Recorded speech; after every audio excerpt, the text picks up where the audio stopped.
So my name is Subitha. I did my bachelor's in McGill in poli-sci and then did a master's in Concordia in economics, and then I did another master's in psychology. So now I'm a psychotherapist, and I work with many organizations like UGTA, NCCT, mainly NCCT since 2009, ever since the Tamil Genocide took place, and we needed to form that entity in order to have a lobbyist group to search for justice. So since when I first got in, I was just coming out of like college. So you're never too young to start somewhere. Like I started as my first year, McGill is when I went into the UN for the first time stepping in. So it's never too late to step into this process, and I've been there for now what, like over 10 years, and I'm still learning, and I'm still it's something that keeps so close to me, and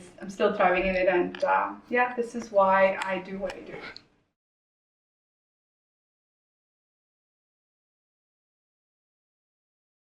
Thank you so much, Subitha, for diving into this topic. Before we get our discussion started, let's introduce ourselves. Let's start with Visali. Hi, my name is Visali Kandia. I'm the Vice President of Legal Operations for the Tamil Youth Sporting and Cultural Association. And the reason I'm here today is because I would like to be part of this roundtable discussion because being Tamil is my identity. Oh, it's my turn? Okay.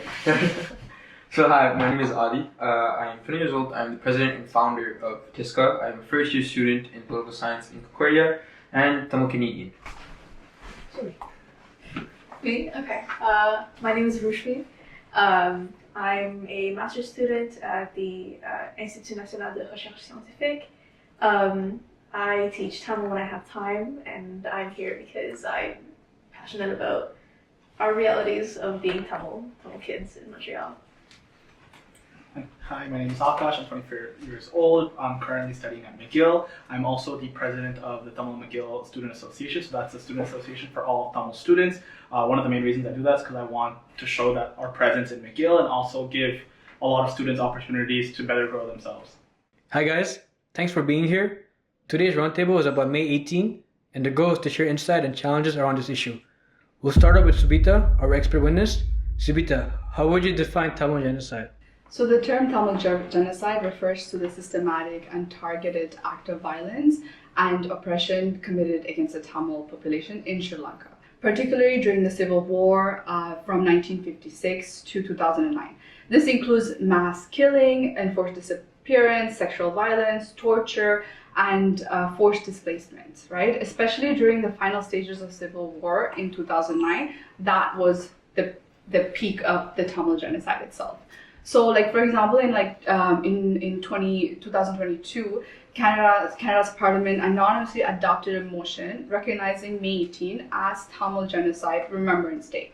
This date commemorates the end of the Sri Lankan civil war in 2009 and the mass killing committed against the Tamil civilians, particularly during the final stages of the conflict.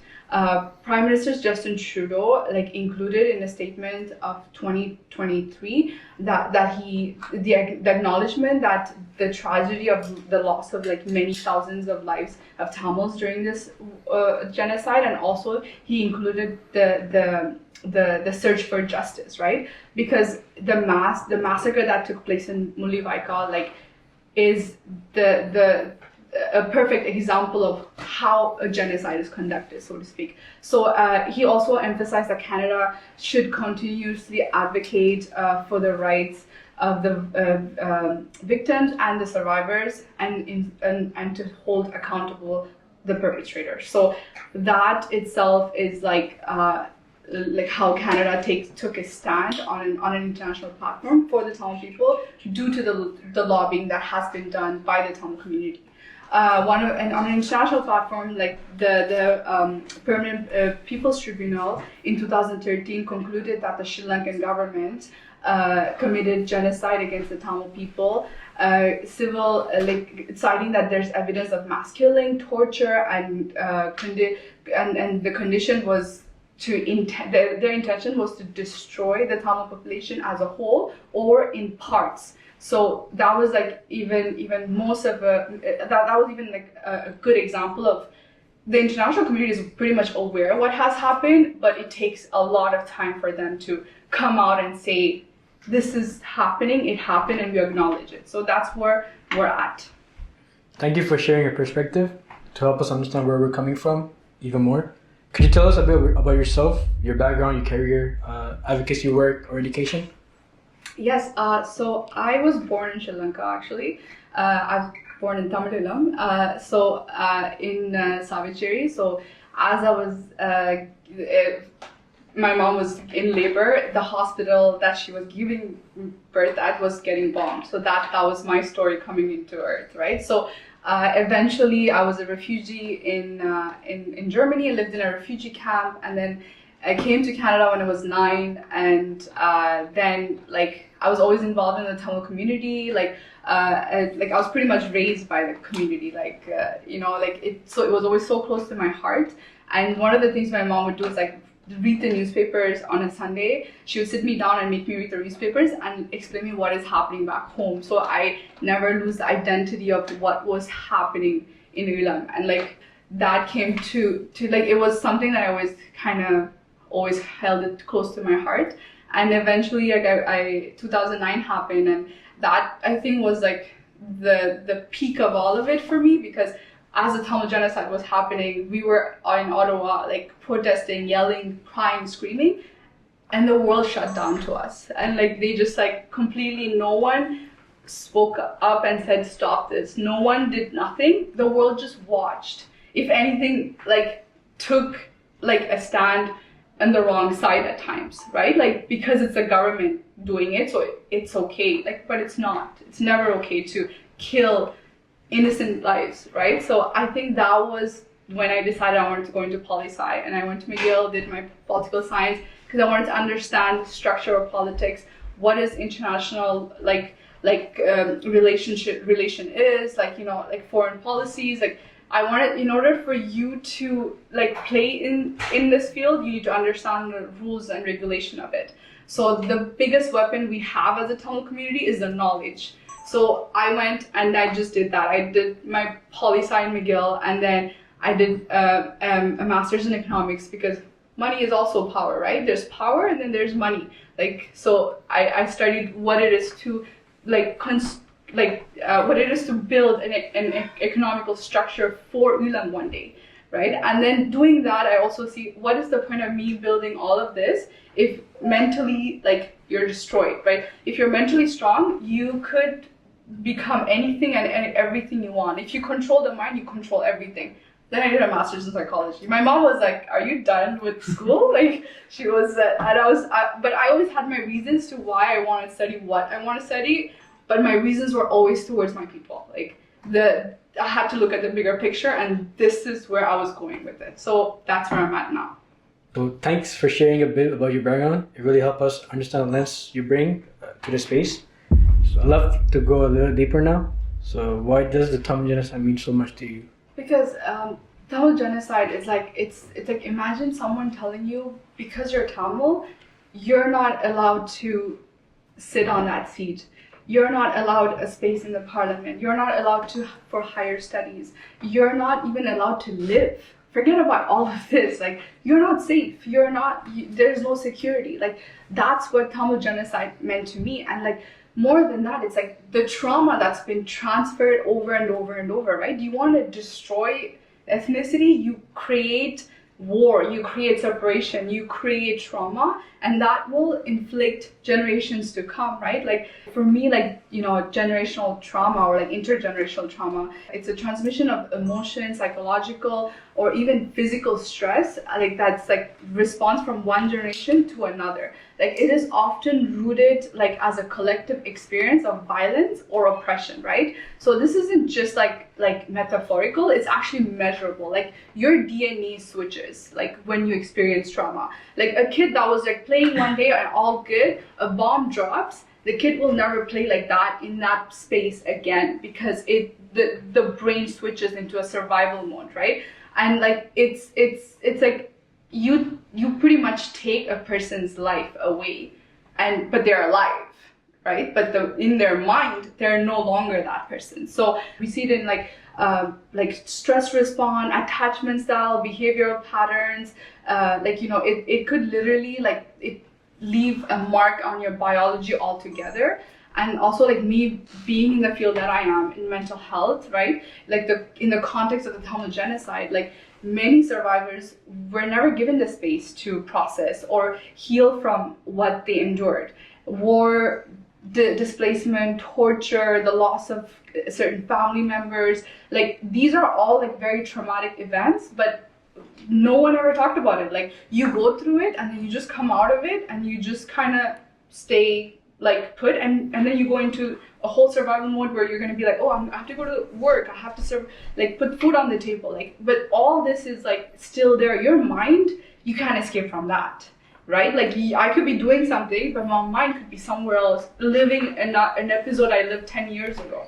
So for me, being in this field, like, I see how that will affect the generations to come, right? So it's like, the best way to describe it is like the bomb stops falling and the bullet stops flying, but like you still live in a war zone, right? Like, an example of that was, so as a kid, like, I'm like, my mom would say, when you hear the helicopter noise, like, you go in a bunker, you put your like, your hands in your ears and you look on the floor and you just close your eyes and you just wait it out.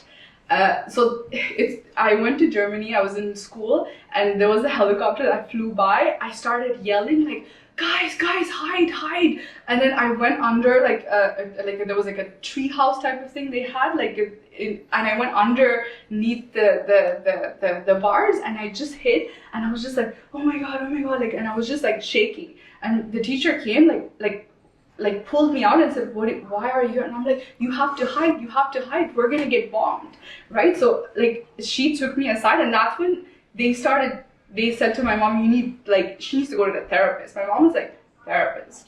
Like, what is that? Like, and then my mom looked, oh, they think you're crazy, stop acting like this, there is no war, like, get over it. Like, we're not in Sri Lanka, Subi, we're in Germany, you're safe. The mind understands it, but the subconsciousness doesn't. The subconsciousness lives a different pattern, right? The noise, any environment will trigger you that. So for me, I looked at it, I'm like, no, Mama, like, I heard the noise.